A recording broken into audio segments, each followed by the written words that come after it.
Welcome to the House of Ball Control. My name is Chris Ryan. This is Jason Concepcion. This is Kevin O'Connor. The lottery is a wrap.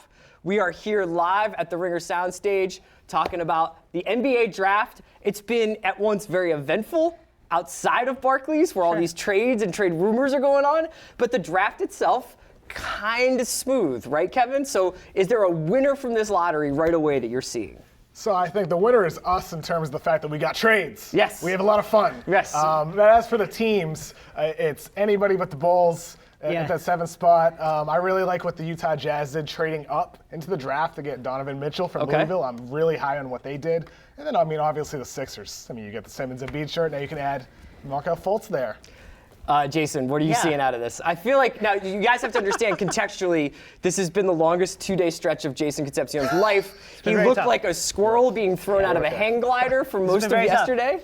But today, it turns out it was just mind games. Have they traded Porzingis in the last 10 seconds? Okay, so I'm relieved. I like Frankie Nicotine, Frankie Ntilikina, Frankie Smokes. I liked him. I liked Monk. I liked Dennis Smith, and I liked him. The issue being that the Knicks really don't develop young players, and Frankie Nicotine is not a great dribbler, but he can defend multiple positions. Big guy, athletic. I like the pick. Is he a little 2 years away from being 2 years away? No, well, yeah. He's raw. Yeah. And hopefully the triangle doesn't hamper his development like it has other players. Shouts to the triangle. And, all in all, this draft calmed me. Okay. Yeah. All right. So I was really nervous when the Suns You've been nervous Jackson. for the entire day yesterday, all night. Kevin, we were kind of all looking at 3, 4, and 5, right? So what wound up being Tatum, Jackson, Fox, I think we felt like if there was any shakeup, it was going to happen in those picks, and that those picks could suggest larger trades involving Phoenix, involving Boston, involving New York, involving so many different teams. So far, from what we've heard, nothing has. What do you think of those 3, 4, and 5 picks right now? It did kind of go the way you would have expected to go without any trade rumors at all. I think Celtics got their guy in Tatum. Good pick for them. Potential go-to scorer. I'm really high on him. He's a guy I thought they would take. And you always have said he's NBA ready. He can come in and play right away for you. I think he can come off the bench and have a similar role, maybe in a little greater role than Jaylen Brown had last year for the Celtics. And then at 4, Jackson. We've talked before about his shot is concerning, but at the same time, that dude is just a badass on the defensive end of the floor. That guy really grinds, defends, and some guys you look at their intangibles and say, if he gets into a system and he tries, but this guy, he always tries no matter what. And then De'Aaron Fox, culture changer, Chris. Yes. Culture changer. Him and Buddy Hield. Change the culture. Positive momentum for the Sacramento We got to talk about the Kings. Did the It's Kings going win the well first now. round? The Kings are doing well. So the Kings did all this smart stuff. They got De'Aaron Fox, who was really being smart. either because he's got a great agent or it's just legit, was being rumored as high as 2 at one point. Yeah. Right? So De'Aaron Fox, is this the best Kings point guard sight unseen since Bibby? No, well, they had Isaiah Thomas. They had Rondo. Yeah, for a hot second. But this is the point guard that they've been looking for 6 years. And now we just hear that the Kings have selected Justin Jackson from North Carolina with the 15th pick through Woj. So that means De'Aaron Fox, Justin Jackson. What do you think of that 2-pick haul from this first round for them? I think Jackson is kind of a boring player, but at the same time, he's Kevin, culture change. Come on, stay on topic. With that said, he's a solid player. He's just a little boring. You're kind of getting what you're going to get. If you're Sacramento, boring is actually good, it can right? be a good thing. Yeah. You could have been walking out of here with Markkanen and an empty 6-pack of Coors. You're good. Yeah, so Jackson could potentially be a versatile defender, one of those 3-and-D players for you. Look, he'll be solid. What is Vivek's comp for Justin Jackson? Shoot like Pierce, defend like Garnett? What does he think? I think it's always Klay Thompson. Yeah, shoot like Pierce. Yeah. Okay. So Kings were a big winner. Let's talk a little bit about a loser in this case, because we had been hearing about Jimmy Butler trades, Jimmy Butler to the Cavs, Jimmy Butler to the Bulls, Jimmy Butler to FC Barcelona. I have no idea where. He winds up going to the Wolves out of nowhere, reunited with Tibbs. The Wolves, and this is one of those trades where you're looking, you're like, yeah, but what's the other thing? Right. And then what? Yeah. And it's Dunn, Levine. They trade the 7 and get back 16. They're about to pick. Is this really happening, or is this Black Mirror? And then the fact that they draft Markkanen Yes, with that pick. which is so weird. It's like, Oh you my guys, you could goodness. have had Monk. We gave that grade on the Ringer Twitter account an F+. Yes. And Markkanen, look, he could become a solid player. Can't rule it Yeah. out. I mean, he could be, but at the same time, he's a 7-footer who, great, terrific three-point shooter, but he rebounds like a guard. Right. He doesn't defend well. He doesn't really play well inside. He's a little soft. There's a lot of Kelly Olynyk to him. There's a lot of Channing Frye to him. So it's like, is that really the guy you want to bank on with the 7th pick? I mean, when you have the chance to get finished Channing Frye, like, you can't say no. Gotta do it. It feels weird to give up the best player in the deal and a first-round draft pick, then take a guy who's like slow and a good shooter, and then in return you get a 23-year-old point guard who sucked, and Zach LaVine who like blew out his ACL. And we already know that like Zach LaVine and Chris Dunn aren't exactly Joe Dumars and So, Isaiah Thomas together. It just seems strange. It's a lot of like three-dimensional chess from Gar Forman. Yeah. If he watched the Timberwolves and was like, God, I want some of that. I need to get in on that. To be fair, And he's like, and then I mix Markkanen in there. Like, to be fair, like to play devil's advocate, don't give up on Chris Dunn. Right? Like he had a unique development in Providence in college. Yeah. So like he had injuries that kind of set back his look, development. as someone who He peaked needs late time. in life, I Absolutely. totally identify I mean, with both Chris names Dunn. on your shirt Yeah, right. as well. So you got to give him time. We're hearing now also that Woj is saying that the PG trade talks have stalled out, which is bad news for PG, who probably packed up all his stuff in Indiana. But interesting news for a lot of other. I mean, it's been night. The rumors have been so amazing. I heard earlier that LaMarcus Aldridge unfollowed the Spurs on social media. I'm not sure if that's even true, but let's print the legend. We've had a lot of stuff in terms of over the weeks. Like, you're a really big follower of the sort of shadow narrative of the NBA. Do you remember a more chaotic 5-day period that didn't involve actual basketball games? No, and it feels like it's getting progressively more chaotic. I think it's partially the effect of the Warriors and people just knowing that's the mountaintop we have to climb. So players are trying to team up with other players. Then you've got the social media aspect that just speeds the entire process up. KD shouting at like fart fetish people like over the weekend was probably the greatest thing that I've ever seen within 5 days of an NBA final. It was an incredible "this website is free" moment. It was fantastic. Yeah, I mean, it's just getting crazier all the time. Do you find it hard to keep up with all these flying around rumors and all these suggestions? I mean, like, Paul George has literally played for half the NBA this week. We need a SparkNotes version, Yeah. really. I mean, like, it's hard to keep up. I mean, like, nobody's even talking about the fact that Pau Gasol opted out with the Spurs. That's pretty big news. We haven't even talked about the first 2 picks. We're going to bring John Gonzalez on Yes. in a second to talk a little bit about the process and the Sixers taking Fultz #1. But before we do, I really wanted to talk about the gods old and new, LeVar and Lonzo, staying. Chino with Jace. Shout out to Shoemaker. We're staying. Lonzo Ball is going to stay in Los Angeles. It was written, so it shall be done. From the Mount Olympus, located in Chino Hills, LeVar seems to just. I would like to know what else LeVar is speaking into existence. From the words of Zeus. Yeah. Written on the stone tablets. Really excited about this. You know what I mean? Like, I think De'Aaron Fox is awesome. I think De'Aaron Fox has like Westbrook potential. Yeah. But you know what, man? Like, Lonzo is either going to have a statue outside of Staples or he's going to be like Marinovich level bust. Like, it's going to be bad. I like Lonzo Ball. I like him a lot. I think just like the advanced stats are great on him, and he's like the So vision. efficient. The vision is like, I mean, it's a cliche, but you really can't teach that. Like, his vision is uncanny. Yeah, and what do you think now in retrospect? They draft Lonzo. Give me your feeling about the D'Angelo Russell trade to Brooklyn. They get Brook Lopez. It's basically a rental. They're clearing cap space. They get rid of Mozgov. How do you feel about them basically saying, like, look, the backcourt is yours, Lonzo Ball?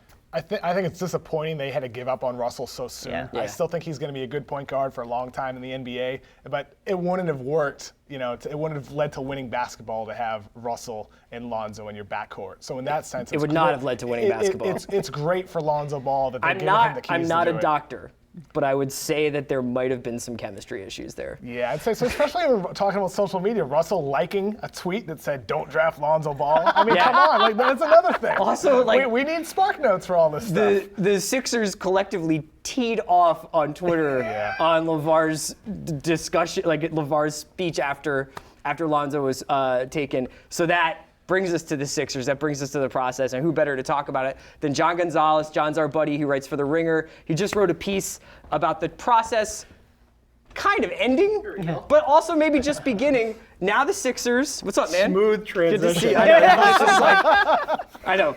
Eat your heart out, Jay Bills. BYOC here.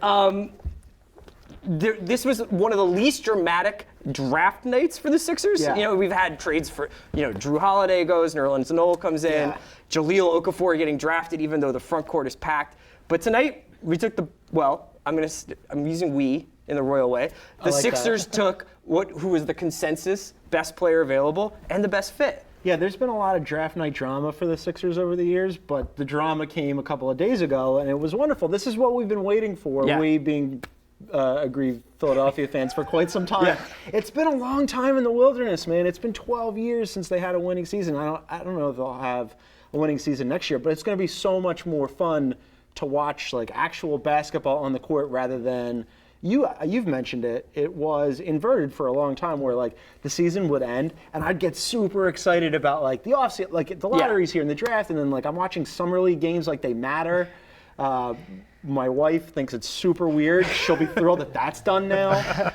I'm excited. It's fandom in theory when you watch the Yeah. Sixers because you're like kind of convincing yourself that TJ McConnell is like really. He's the best Keep point doing guard. He's the best bad-mouth point TJ guard. I'm not bad mouthing Yeah, him. Like, look, I would if it sweetens the deal, I'd put TJ in the Kristaps deal if you want, Jason. TJ roasted the Knicks pretty good Yeah. last season, so He's clutcher than Jordan, according to Joel Embiid. Yeah. Right? Kevin, what can we expect? What's like the ceiling for the Sixers next year?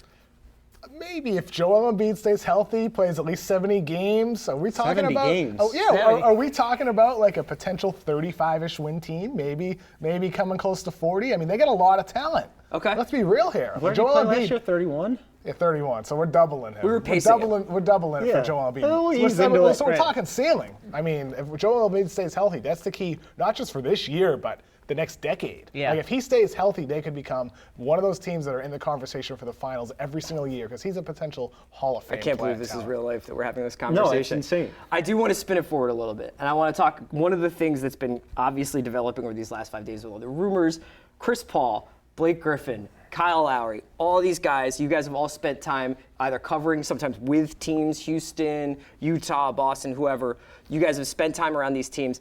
The draft is the draft, but in some ways, the real silly season is about to start with the midnight calls next Friday. Give me a guy that you think is going to move in free agency, a big time All NBA player. me? Yeah. Blake Griffin? Okay. I like Blake to move. Where do you think Blake's going to go? I think now that Jimmy Butler off the board, would you take Blake in Boston? Yeah. Here's the thing with Blake, and this is Yeah. what I'm going to be watching for. Does he even get the max? Right. I'm not We sure were he's talking gonna. about this. I've talked to a lot of different people. Like, what's Blake going to get? Is he going to get 4 years from somebody else? Everybody's like, maybe 3-1, 2-1. Is he going to get the max 29.7 million? People aren't sure. I think there's a chance that Blake could get maybe a 4-year, $100 million deal or a 3-year, 90. Isn't that like what Tyler Johnson makes now? Yeah, exactly. There was some talk before the Markelle Fultz trade about Lowry coming home Right. to Philadelphia. He played at Nova. There's much been for some that. talk about like Redick, maybe get a veteran for the backcourt, a good locker room guy. But where do you see Kyle Lowry going? Any guesses? I think he ends up staying put. I mean, this whole thing with Porzingis is interesting too because his agent, I had talked to some people, his agent, he's represented by Andy Miller, and Andy Miller is very close with Woj, and all of a sudden there's this stuff out there, and like there are some conspiracy theories among NBA execs that it was the Andy Miller Kristaps camp that started that, and then Andy would go, hey, let's just wait. This is the theory. It gets kind of crazy. Andy Miller starts it. They're going to show Kristaps some love. It throws some shade at the Knicks, and Andy Miller goes, okay, well, maybe I can stop this if you can help drive up the market price for Kyle Lowry. It gets super deep. I don't know that I buy it. I think Kyle Lowry ends up... Definitely buy it. all of a sudden you're on board with buy this? that. 100% buy it. I 100% buy It's that. crazy, though, because like there's all these Machiavellian maneuvers happening behind the scenes, but I don't know if you're Kyle Lowry and like, would you have wanted to go to the Sixers? I still think his best chance right now is to stay put, take the big contract, hope for the best in Toronto. Kevin, the one team that they're the two teams actually that I'm really interested in watching next week are the two big Texas teams, with all due respect to Dallas, Houston and San Antonio, right? Houston, Daryl Morey said, I got something up my sleeve. They're really willing to move pretty much anybody but Harden. Who could Houston be in play for? I had like a complete tinfoil hat theory that they could be going for Chris Paul. Am I off? Who do you think's in play there? I don't think you're off. I think there's a real possibility they do push for Chris Paul. And then there was the report earlier today that they were making a push for Paul George. I mean, they are going for something big here. And I think the thing people miss about Houston is they do have some pretty good assets on their roster. They have movable pieces, movable contracts with Ryan Anderson, Eric Gordon. They have nice young players, so they could package that together and maybe put something appealing on the table for a team like the Pacers for George, or they can create cap space and make a run at Paul. But the thing is like, how does that fit work with Paul and Harden? How does that work? You mentioned this to me the other day when we talked on the phone, and you're like, "Hey, Chris, what do you think about this Chris Paul rumor?" And I didn't know about it until you said it. And then no, it's not a rumor. It's something that I made up for sure. But, well, there you go. The source. I'm the source. I'm deep throat. I met myself in a parking lot, and I said, "Sources say Chris Paul is smoking since cigarettes." then, there has since been some speculation that Paul. I'm like LeVar. I'm just speaking like- it into existence. Seems like you need 1.5 balls at the very least to make that Any work. other free agent things you're looking for? What's San Antonio going to do? San Antonio, like, listen. Danny Green is on the block, apparently. As long as San Antonio doesn't trade for Kristaps Porzingis, I'm happy. Okay. That's all that's been on my mind for 24 hours. Okay. Justin Patton to the Timberwolves. Upside player, really raw. Wolves fans are going to have to be patient, but the thing is like, he does some things on the floor that look like Karl Towns light. Like when he can shoot threes and drive to the rim and spin on his way to the basket, handle the ball, but he's really raw. Sort of so like you need to be patient. Sort of like a Lauri Markkanen with a lot more talent and ability. With elite athleticism. I mean, that guy can leap. Anything else you are looking for in the end of going forward in the draft? Anything else tonight that you want a guy you were like kind of looking at that you want to see? I got what I wanted at the beginning. I'm good. I knew you were going to say I don't want to get greedy. Like it's gonna be excellent. Who's the guy that's still on the board that you're really interested in? What's going on with OG? OG's going to be interesting to watch, Chris, because that knee, I mean, I've heard mixed reports about his recovery from the torn ACL. I think he'll probably be fine. Most players have solid recovery from that, but I think there might be some I don't teams. find that, actually. As a Philadelphia fan, I found that it does not work out that way. I feel like was a little bit maybe overrated in some ways just because he's so raw, you assume there's more room for growth. But at the same time, like, he's incredibly raw on the offensive end and has a long way to go. Any cult heroes you're still waiting to get drafted? Just don't trade Porzingis. Yeah, don't trade Frankie Smokes, don't drink Porzingis. It's very simple. I feel like we have our theme for the day. All right, we're going to wrap it up. John Gonzalez, Kevin O'Connor, Jason Concepcion, Chris Ryan, Read the Ringer. We've got draft grades. All the trades are written about. Everything you can want to know about the NBA drafts on theringer.com. Thanks for joining us tonight. That shirt.